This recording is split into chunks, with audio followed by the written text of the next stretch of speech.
दोस्तों, जानवर किसे नहीं पसंद।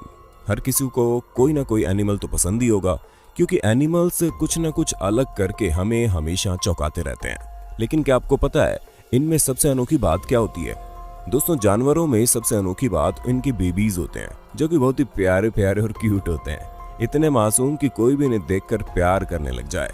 इसलिए दोस्तों, मैं यानी आपका होस्ट दोस्त सैम आपके फेवरेट चैनल में आपको कुछ एनिमल्स के बेबीज को दिखाने वाला हूँ, जिन्हें देखने के बाद आप वाकई हैरान हो जाएंगे।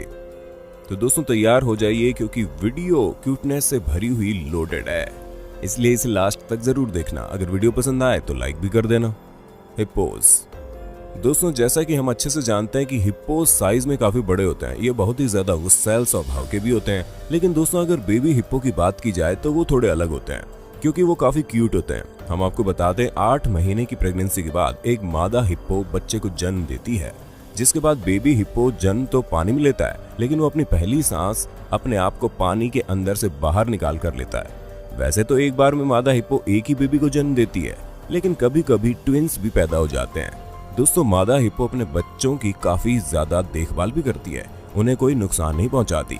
लेकिन बेबी हिप्पो अनजान लोगों से थोड़ा दूर ही रहते हैं, खासतौर पर नर हिप्पो से, क्योंकि नर हिप्पो ज्यादा बच्चों की तादाद देखने पर उन्हें खाना शुरू कर देते हैं। हालांकि ऐसा कभी कभी ही होता है, और 1 साल के होने पर बेबी हिप्पो अपना खाना अपने आप से खाना शुरू कर देते हैं, और जब ये 5 साल के होते हैं तो उन्हें एडल्ट की कैटेगरी में डाल दिया जाता है।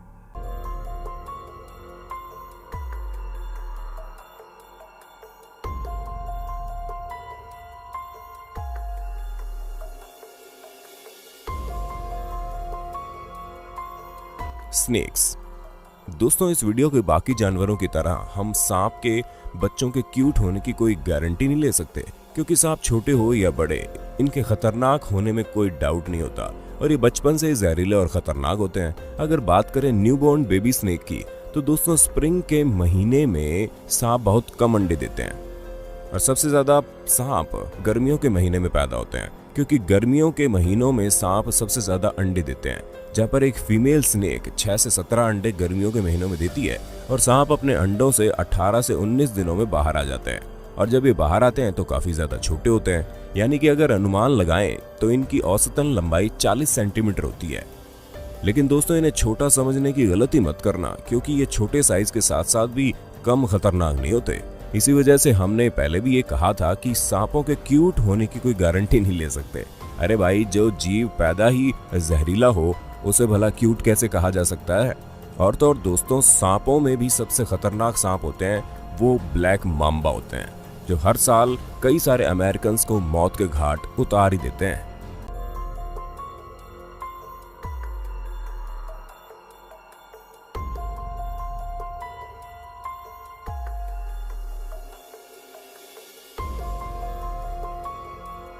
कैंगरूज। दोस्तों, जैसा कि हम सभी बखूबी जानते हैं कि कंगारुओं का जन्म देने का अपना अलग तरीका होता है। बहुत कम लोगों को पता है कि इनके बच्चों को बर्थ देने का आखिर सही तरीका क्या होता है, क्योंकि हम नॉर्मल लोग तो यही देखते हैं कि उनके पेट के पाउच में इनके बच्चे बड़े होते हैं। तो दोस्तों, सबसे पहले हम आपको बता दें, इनके पेट के पाउच में जब बच्चे रहते हैं, ये उन्हें वहां जन्म नहीं देते, बल्कि जब कंगारू बच्चों को जन्म देते हैं तो वो बहुत छोटे होते हैं, जिनका साइज 25 मिलीमीटर होता है, और उनके शरीर में एक भी बाल नहीं होते। दोस्तों, जब कंगारू पैदा होते हैं तो कंगारू पैदा होने के 5 मिनट बाद ही वो अपनी माँ के पेट में मौजूद पाउच में जाने का रास्ता बना लेते हैं, और जैसे ही वहां पहुंचते हैं उसके बाद वहां मौजूद निप्पल से वो खुद को फीड करना शुरू कर देते हैं, और उसमें रहकर वो धीरे धीरे ग्रो करते हैं।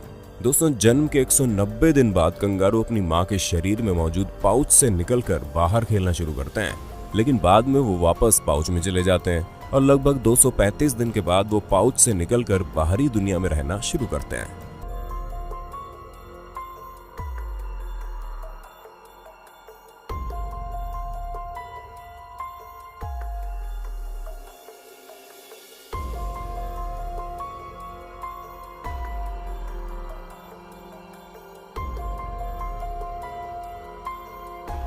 स्नेल्स। स्नेल यानी कि घोंगा। दोस्तों, जैसा कि हम सभी जानते हैं कि घोंगा पेड़ों को काफी नुकसान पहुंचाता है, इसी वजह से लोग इन्हें देखते ही दूर हो जाते हैं। लेकिन क्या आपने कभी सोचा है जब ये पैदा होते हैं तो कैसे होते होंगे?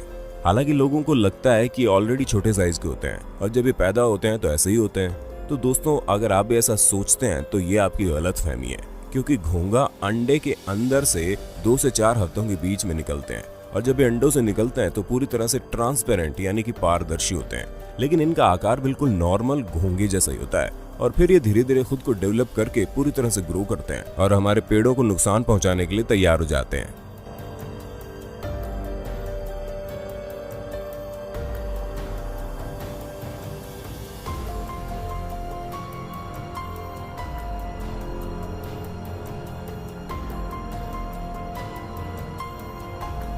एलिफेंट्स। दोस्तों हाथी कितने बड़े जानवर होते हैं ये तो हमें पता ही है और इसी वजह से हमारे मन में हमेशा ये जानने की उत्सुकता रहती है कि इनके बच्चे कितने बड़े साइज के होते होंगे। और अगर हम अफ्रीकन हाथियों की बात करें तो वो 11 साल से लेकर 15 साल तक आराम से एडल्ट हो जाते हैं। वहीं अगर बात करें हाथियों के जन्म की तो दोस्तों हम आपको बता दें एलिफेंट 22 महीनों के लिए प्रेग्नेंट होती है, यानी कि हम इंसानों की प्रेगनेंसी की डबल होती है। और जब बेबी एलिफेंट का जन्म होता है तो जन्म के आधे घंटे बाद ही वो उठकर चलना सीख जाते हैं। जी हाँ दोस्तों, केवल आधे घंटे में ही हाथी चलना शुरू कर देते हैं और ये 22 महीने की लंबी प्रेगनेंसी के पीरियड की वजह से होता है।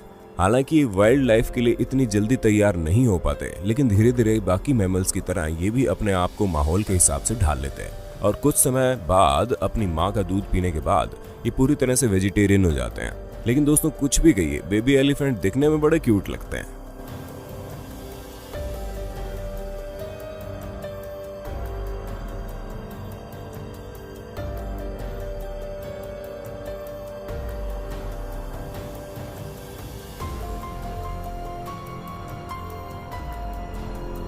स्पाइडर्स। दोस्तों क्या आपने वीडियो के स्टार्टिंग में हमने जो कहा था वो सुना था कि हर जानवर पैदा होते ही बहुत क्यूट लगता है?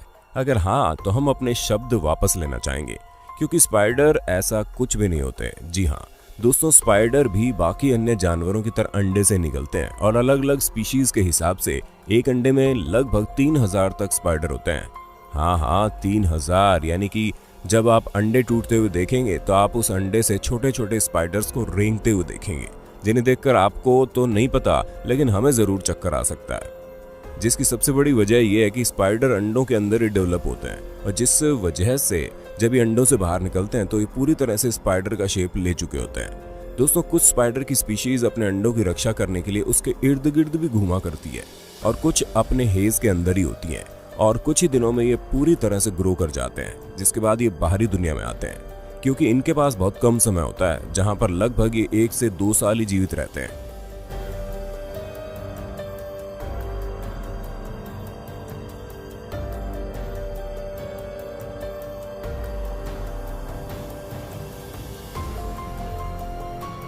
Polar bear. दोस्तों अब बात करते हैं पोलर बेयर की, जो चाहे छोटे हो या बड़े हर रूप में काफी क्यूट और प्यारे लगते हैं। हालांकि इनका शरीर बहुत भारी और बड़ा होता है।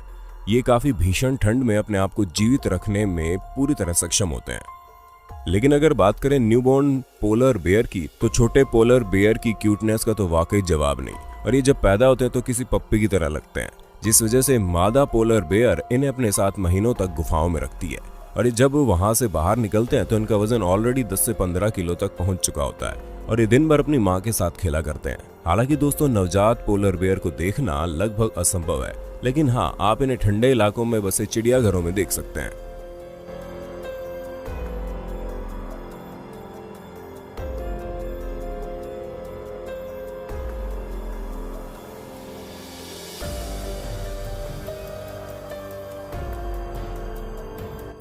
रिनोसेरोस।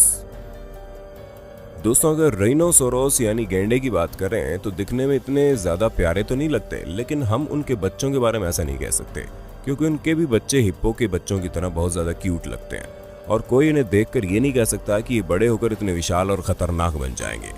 ये हम इंसानों के लिए घातक साबित हो सकते हैं। और दोस्तों अगर रिनोसोरस के बच्चों की ग्रोथ की बात करें तो लगभग 3 दिन में चलना सीख जाते हैं और अपनी माँ को फॉलो करने लगते हैं। उसके बाद 1 से 2 साल तक अपनी माँ के आसपास ही रहते हैं। उसके बाद ये धीरे धीरे यंग होना शुरू हो जाते हैं। फिर इन्हें किसी की जरूरत नहीं पड़ती, ये अकेले ही लोगों को डराने के लिए काफी है।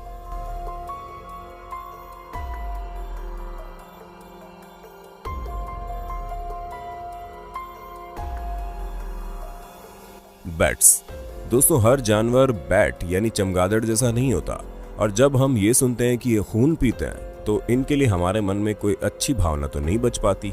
हालांकि खतरनाक तो बाकी जानवर भी होते हैं, लेकिन इनका खतरा थोड़ा अलग ही होता है। लेकिन दोस्तों अगर इनके बेबीज की बात करें तो इन्हें भी काफी क्यूट माना जाता है। हम आपको बता दें कि चमगादड़ एक बार में एक ही बेबी को जन्म देता है, क्योंकि जब मादा चमगादड़ प्रेग्नेंट होती है तो उसके शरीर का 40% वेट उसके बेबी का ही होता है, इसलिए उसकी बॉडी में दूसरे बेबी को जन्म देने की क्षमता ही नहीं होती।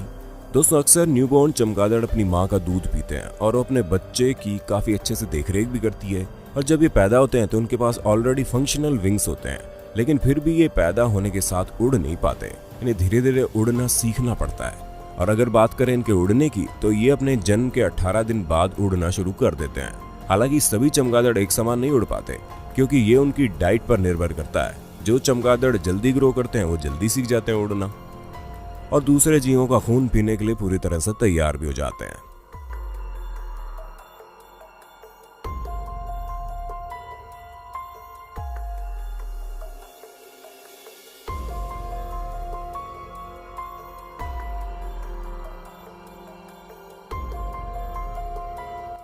आर्माडिलोज। दोस्तों आर्माडिलोज, जिन्हें हिंदी में वर्मी भी कहते हैं, वो दिखने में एंशिएंट एनिमल्स जैसे लगते हैं, लेकिन असल में ये एक मैमल है। लेकिन ये शायद उन्हीं की तरह दिखते नहीं है। दोस्तों आपको बता दें कि एक अंडे में 2 से ज्यादा वर्मी के बच्चे पैदा हो सकते हैं, और जब पैदा होते हैं तो इनकी आंखें पूरी तरह से डेवलप होती है, लेकिन इनकी स्किन बहुत ज्यादा सॉफ्ट होती है, यानी कि ये एडल्ट वर्मी की तरह बिल्कुल भी नहीं होते। हालांकि अपने पैदा होने के 2-3 घंटे बाद ये चलना सीख लेते हैं, और जब तक इनकी बॉडी का पूरी तरह से ग्रोथ नहीं हो जाता तब तक ये अपनी माँ के साथ कई महीनों तक रहते हैं, और जब ये यंग हो जाते हैं तो ये उनसे अलग होकर अपनी जिंदगी बिताने लगते हैं। तो दोस्तों आज के लिए बस इतना ही। अब वक्त है आपसे अलविदा लेने का। हमारी वीडियो कैसी लगी ये जरूर बताना कमेंट में, और ऐसे इंटरेस्टिंग वीडियो लगातार देखने के लिए हमारे चैनल को सब्सक्राइब भी कर लेना।